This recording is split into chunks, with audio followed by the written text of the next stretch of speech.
حضرت عمر فاروق رضی اللہ تعالیٰ عنہ کے ایک غلام تھے، وہ پانی لینے کنویں پہ گئے.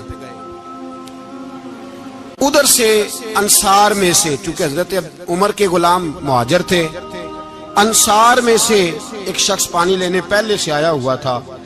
پانی بھرنے میں کوئی اختلاف ہو گیا، جھگڑا ہو گیا، مار کٹائی تک نوبت آ گئی. حضرت عمر کے غلام نے کچھ چیز مار دی، اس شخص کو زخمی ہو گیا. اس نے پکارا، عبداللہ بن ابی سلول نے سمجھا کہ موقع اچھا ہے، دوڑا ہوا آیا اور آ کر اس نے کہا انصار مدینہ بھاگ کے آؤ، جلدی آؤ. اور بڑے غلط جملے استعمال کیے. کہنے لگا اگر ان لوگوں کو تم اپنا بچا کچا کھانے کو نہ دیتے مہاجروں کو تو آج یہ تمہارے سر پہ نہ بیٹھتے. معاذ اللہ ایسی باتوں پہ کہا کریں. بولے یہ روزمرہ کی گفتگو میں عادت بنائیں، کوئی ایسی بات کرنی ہو تو معاذ اللہ استغفر اللہ کہہ کے کرنی چاہیے.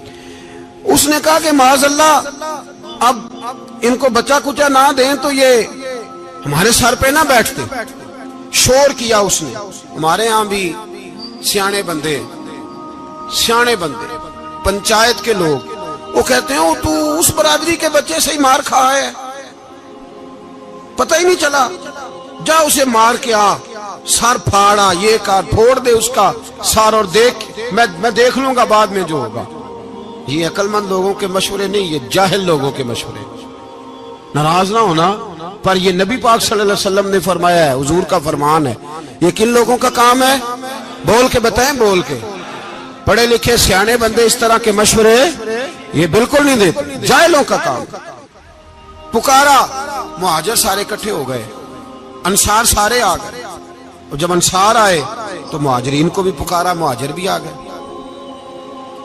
اب وہ گتھم گتھا ہونے لگے تو کسی نے جا کے محبوب پاک کے کان میں کہا یا رسول اللہ وہاں تو مہاجر انصار لڑنے لگے. وہ پرانی لڑائیاں پھر سے جاگ گئی ہیں. نبی پاک تشریف لائے، حضور نے وہاں لفظ بیان کیے، فرمایا یہ تم نے کیا جاہلوں جیسا کام شروع کیا ہوا ہے؟ یہ کون سا کام ہے؟ اللہ کرے ہم سب اس کام سے باز آ جائے، آمین تو کہنا. اور تو اس برادری دے منڈے کوئی مار کھائیں. برادری کیا ہوتی ہے؟ برادری تو تعارف کے لیے. اونچ نیچ کہاں سے آ گئی؟ کہا میرے رسول پاک علیہ الصلوۃ والسلام نے فرمایا تم جاہلوں جیسے کام کر رہے ہو. صلح کرائی، بات رفع دفع کرائی، لوگ چلے گئے، معاملہ ٹھنڈا ہو گیا. لیکن عبداللہ بن سلول نے کہا کہ میں یہ موقع خالی نہیں جانے دوں گا. پھر گیا اور جا کے انصار مدینہ سے کہنے لگا ایک دفعہ جا لینے دو مدینے، تم نے میری بات نہیں نہ سنی، جو وہاں بڑے سردار بیٹھے ہیں ان سے بات کروں گا، اور معاذ اللہ ثم معاذ اللہ ہم ان بے عزت لوگوں کو مدینے سے نکال دیں گے، وہاں صرف عزت والے رہیں گے. یہ غلط جملے اس نے ادا کیے جس کو قرآن پاک نے سورہ منافقون میں بیان فرمایا ہے. اس نے یہ بات کی. ایک صحابی تھے حضرت زید رضی اللہ تعالیٰ عنہ، وہ سن رہے تھے. آ کے عرض کی یا رسول اللہ صلی اللہ علیہ وسلم عبداللہ بن ابی سلول تو اس طرح کہہ رہا ہے کہ مدینے جا کے عزت والے دوسروں کو نکال دیں گے، اور تم اگر اپنا بچہ انہیں نہ دیتے تو معاذ اللہ آج یہ ایسا نہ کرتے. حضرت عمر نے بھی سن لیا. حضرت عمر نے بات سن لی، تلوار نکالی اور دوڑے. حضور نے بازو پکڑا، فرمایا کدھر جا رہے ہو؟ کہا یا رسول اللہ اگر آج سزا نہ دی تو کل اور بات بھی کرے گا، اور اگر آج ایک قتل ہو گیا تو باقی سیانے بن جائیں گے. یا رسول اللہ مجھے چھوڑے، میں ماروں گا. حضور نے فرمایا عمر چپ کر، وہ جھوٹ موٹ کا کلمہ پڑھتا ہے، لوگ کہیں گے کہ محمد ابن عبداللہ نے اپنے ساتھی مارنے شروع کر دیے. چپ کر، حوصلہ کر، صبر کر، دلیری کر. حضرت عمر کہتے ہیں میری حضور کے کہنے پر میں ٹھہر تو گیا، پر وہ میرے اندر جو آگ لگی ہوئی تھی ٹھنڈی نہیں ہو رہی. کہتے ہیں میں چپ تو کر گیا. نبی پاک علیہ الصلوۃ والسلام نے پوچھا عبداللہ بن ابی سلول سے تو نے یہ کہا ہے؟ کہنے لگا حاشا وک اللہ میں نے بات ہی نہیں کی. ہاں. اب لوگ کہنے لگے کہ زید تو نوجوان ہے تو یہ بوڑھا آدمی ہے، چلو صحیح کہتا ہوگا. حضور بھی خاموش ہو گئے. اللہ پاک نے قرآن مجید نازل فرما دیا. فرمایا اللہ نے سن لی ان کی بات جنہوں نے یہ کہا ہے. اور پھر لفظ بڑے حسین ہے، فرمایا یہ کہتے ہم عزت والے ہیں؟ نہیں، وللہ العزت ولرسولہ وللمؤمنین. فرمایا عزت تو اللہ کے پاس ہے، اللہ کے رسول کے پاس ہے، اور عزت تو مومنوں کے پاس ہے. مومنین کے پاس عزت ہے. یہ قرآن پاک نے سارا مضمون بیان کر دیا کہ عبداللہ بن نبی سلول غلط کہتا ہے اور حضرت زید صحیح کہتے ہیں. حضور نے کچھ نہیں فرمایا، جا رہا ہے قافلہ. جب مدینے کی سرحد آ گئی نا، حدود مدینہ منورہ کی شروع ہوئی، تو عبداللہ کا اپنا بیٹا، اس کا نام بھی عبداللہ بن عبداللہ تھا، اپنا بیٹا اس کا بڑا مخلص جانثار غلام تھا میرے رسول پاک صلی اللہ علیہ وسلم کا. وہ تلوار لے کے مدینے کی حد پہ کھڑا ہو گیا اور کہنے لگا، میرے باپ تو نے اتنی بے ایمانی کے لفظ کہے کہ میں ان کو نکال دوں گا.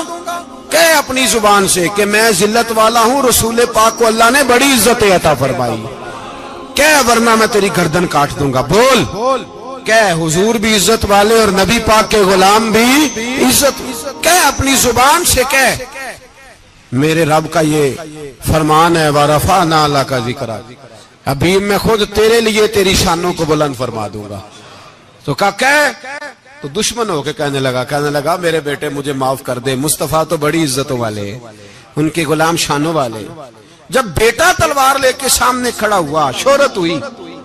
اب نبی پاک نے حضرت عمر کی طرف دیکھا، کہا عمر تیری بات صحیح تھی، اب جو ہوا یہ زیادہ صحیح تھا. وہ میں نے تجھے کہا حوصلہ کر، تدبر کر، وقت کا انتظار کر، یہ صحیح ہوا کہ وہ صحیح تھا. تو حضرت عمر فاروق کہنے لگے، یا رسول اللہ میں گواہی دیتا ہوں آپ واقعی اللہ کے سچے رسول ہیں صلی اللہ علیہ.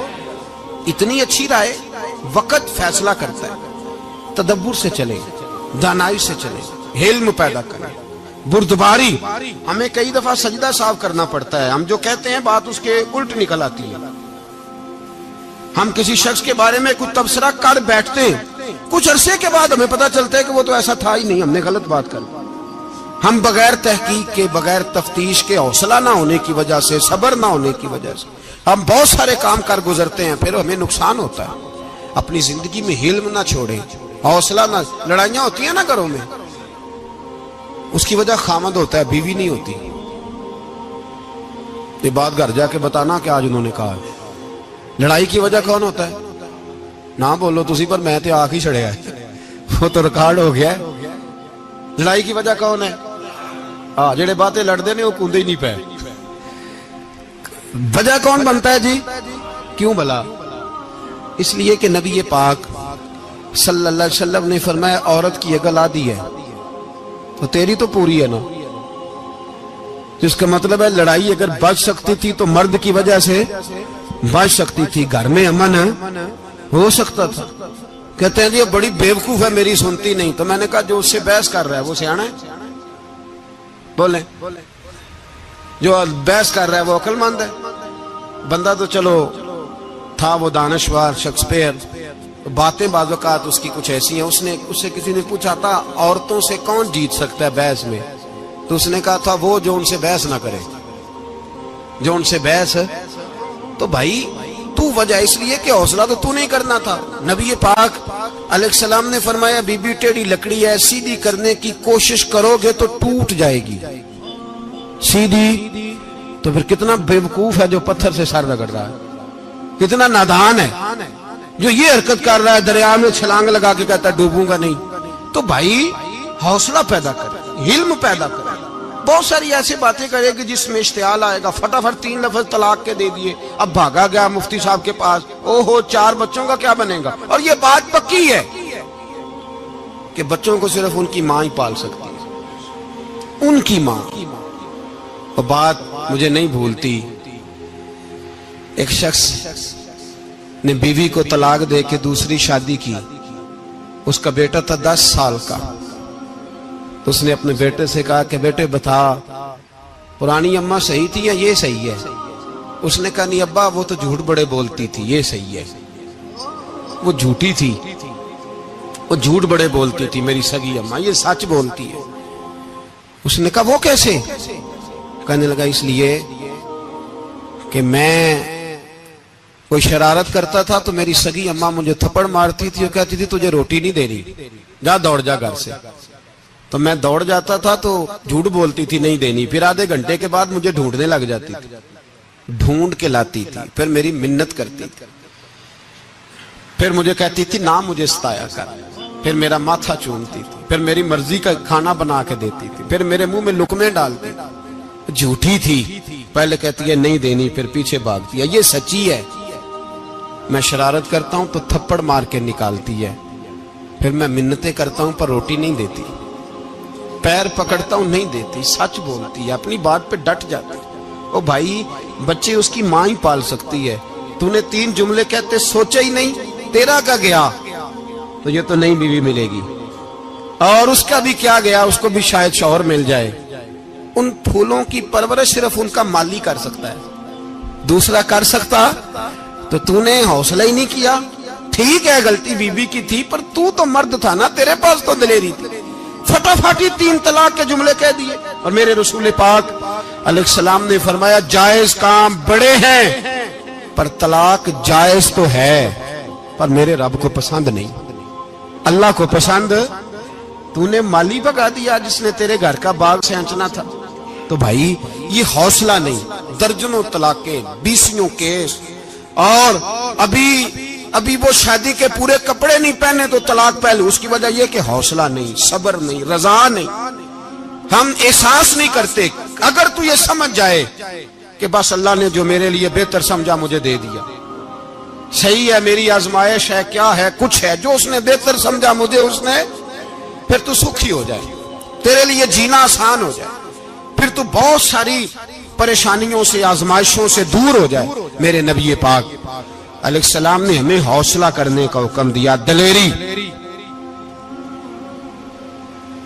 2-3 سال، شاید پچھلے سال یا اس سے پچھلے سال حج کے موقع پہ نا، ہمارے پاکستان میں تو بڑے بڑے انوکھے واقعات ہوتے ہیں، سننے سے کیا، میں کہتا ہوں وہ عبرت کے لیے ہوتے ہیں۔ جعلی ویزے لگوا دیے حج کے کسی ایجنٹ نے، اللہ کے مہمانوں کو بھی لوگ لوٹ لیتے ہیں، معاذ، جعلی ویزے لگوا دیے۔ اور مزے کی بات یہ ہے کہ پاکستانی ایئرپورٹ سے گزر بھی گئے وہ ویزے والے، اور احرام باندھے لوگ جدے پہنچ گئے۔ 4 آدمی تھے، انہوں نے ویزا دیکھا تو کہا نکلی، آپ کو واپس جانا پڑے گا۔ اگلی فلائٹ سے وہ لوگ واپس آئے۔ آپ مجھے بتائیے، ان کی جب وہ چھوٹے چھوٹے کلپ آئے، میڈیا نے ان کی باتیں سنی تو ان کے آنسو نہیں تھمتے تھے۔ ایک آدمی احرام باندھ کے گیا ہے، معمولی سمجھتے ہیں آپ؟ میرے جیسا غریب آدمی کبھی اس نے ارادہ کیا ہو مدینے جانے کا، لیٹ ہو جائے تو کلیجہ پھٹنے کو آتا ہے، کچھ مجبوریاں پیروں میں آ جائے، نہ جا سکے تو پتہ نہیں کتنی توبہ کرنے کو دل کرتا ہے کہ کہیں غلطی تو نہیں ہو گئی، کوئی ایسی بات تو نہیں نکل گئی۔ یقین کریں طبیعت پریشان ہو جاتی، یار کوئی ایسا کام تو نہیں ہوگا جس کی وجہ سے یہ بات ہوئی۔ 4 آدمی لوٹ آئے، حالات خراب ہو گئے، لوگ رو رو کے قصے سناتے تھے، لیکن میرے رسول پاک علیہ السلام کا حوصلہ دیکھو۔ حضور کعبے کا بھی کعبہ، حضور مالک، حرم کے مالک مطلق، جن کے صدقے اللہ نے کعبہ کو بیت اللہ بنایا۔ حاجیو آؤ شہنشاہ کا روضہ دیکھو، کعبہ تو دیکھ چکے، اب کعبے کا بھی کعبہ دیکھو۔ حضور 1400 صحابہ کو لے کے گئے عمرہ کرنے، مقام حدیبیہ پر پہنچے تو کافروں نے روک لیا، ہم عمرہ نہیں کرتے، تو اور میں خادم اور جو وارث و مالک ہیں 1400 صحابہ، ہم نہیں عمرہ کرنے دیتے، واپس جائیے۔ صلح لکھی جا رہی ہے، صلح کی شرطیں کیا ہیں؟